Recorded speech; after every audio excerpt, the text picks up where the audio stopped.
Mu rugendo rw'amahoro tugeze ku munsi w'17.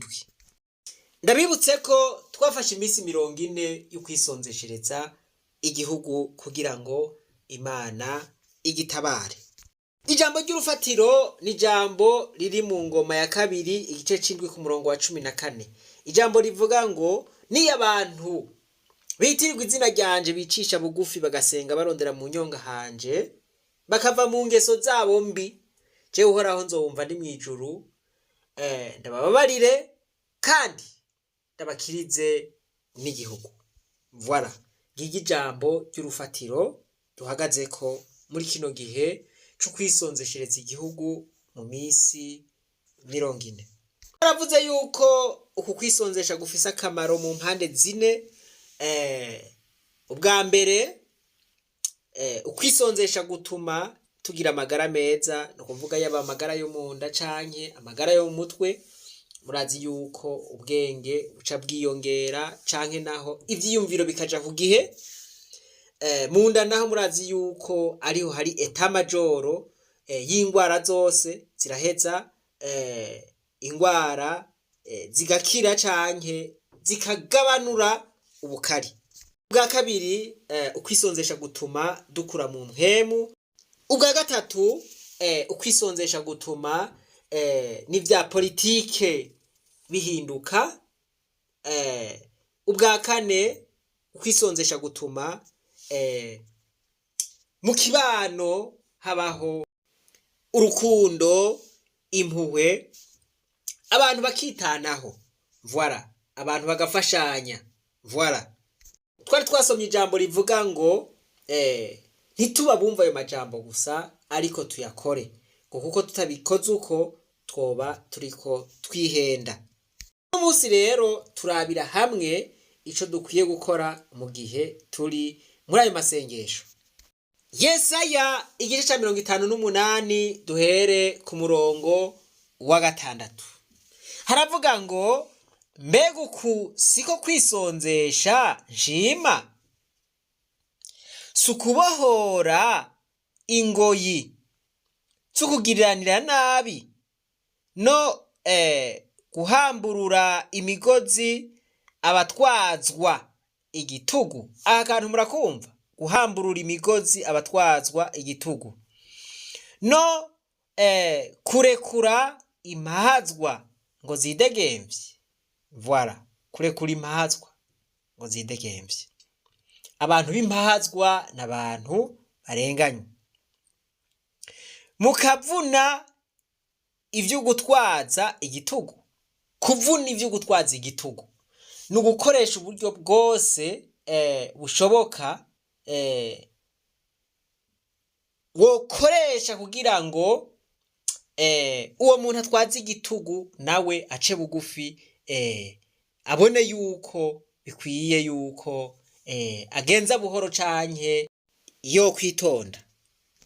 Ku murongo w'indwi haravuga ngo mbega sugutanga ivyo kurya vyawe ukagaburira abashonje, ukazana aboro birukanywe ukabashira mu nzu yawe, wabona ugenda gusa ukamwambika.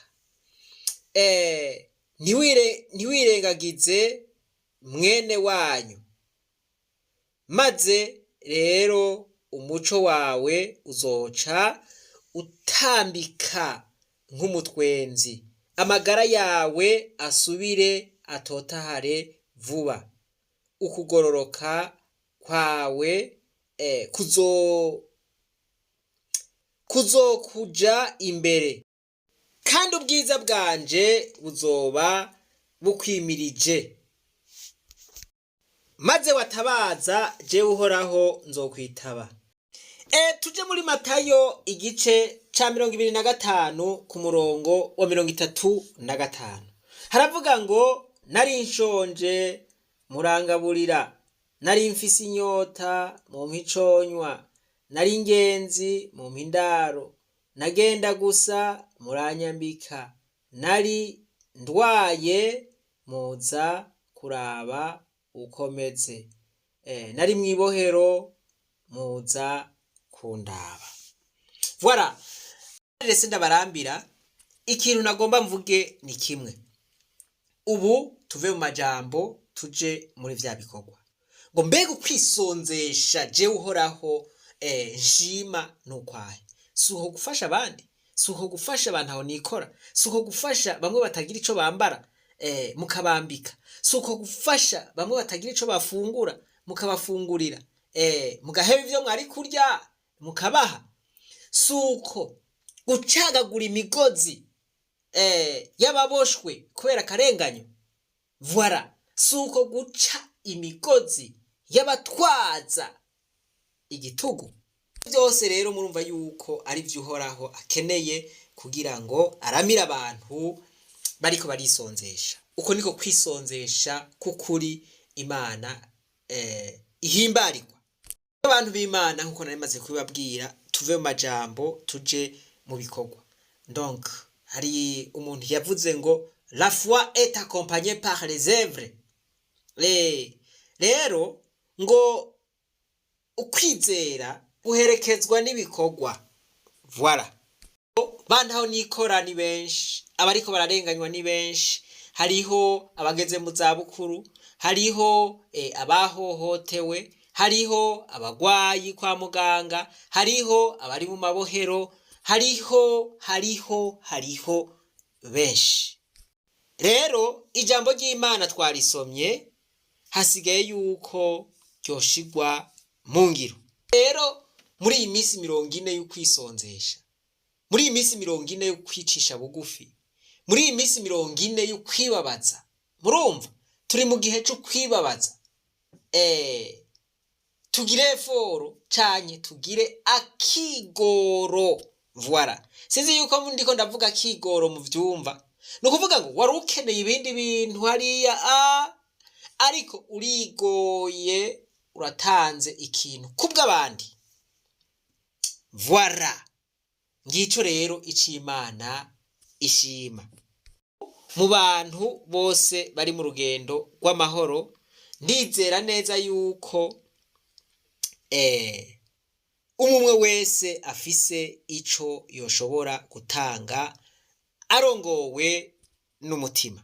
Kumbure waruja muri boîte, kumbure waruja mu kabare, ukagura inzoga, ukagura inyama, ukagura n'ibindi bintu, ayo mahera wahora ukoresha mu kuja kugura ivyo binyobwa canke ivyo bindi reka uyakoreshe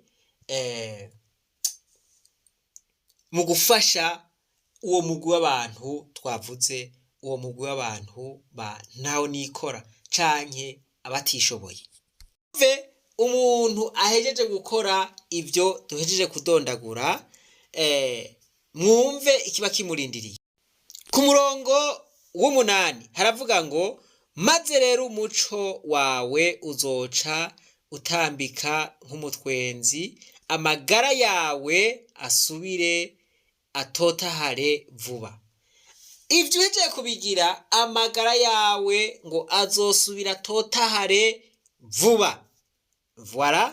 Ukugororoka kwawe kuzoja imbere. Voilà.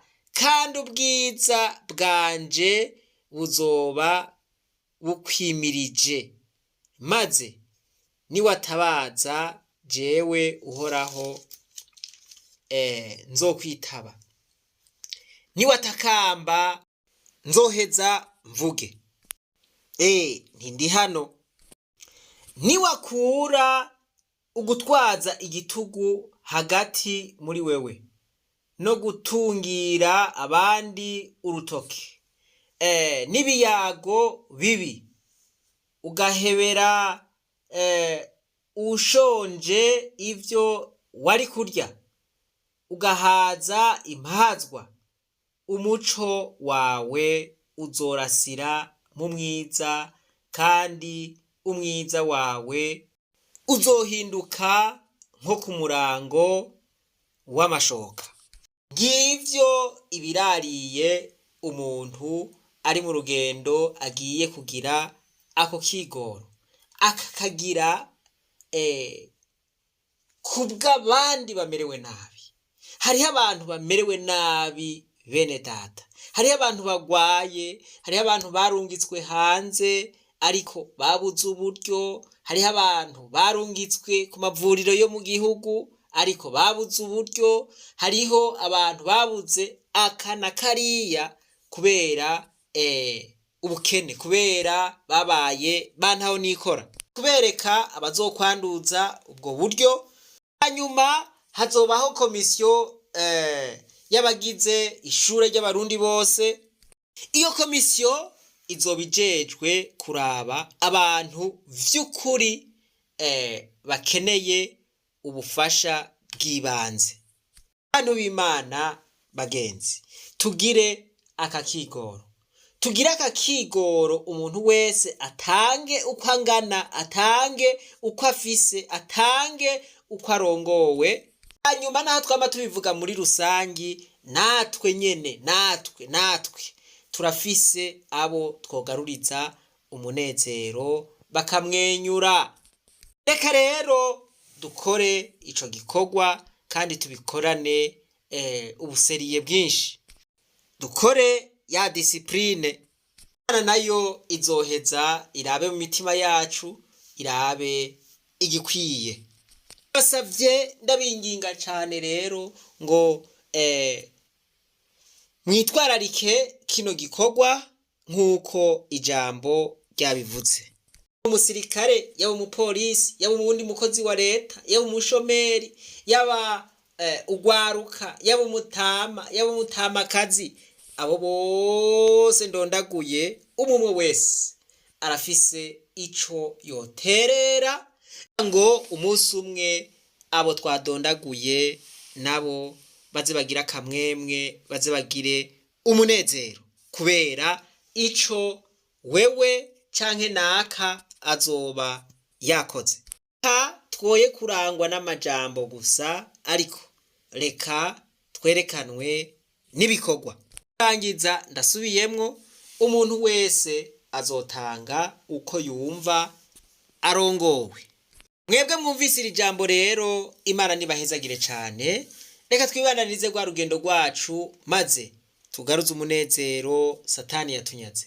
Umuntu atarashika mu ishure ry'abarundi bose turamuhaye kaze. Inginze iki gikorwa tugishire ku muzirikanyi, tugikore n'umutima ukunze, umutima w'urukundo, umutima w'impuhwe, hamwe mwosidukana n'iyonka mu gukora iki gikorwa. Twoheza tugafasha igitigiri c'abatari bake.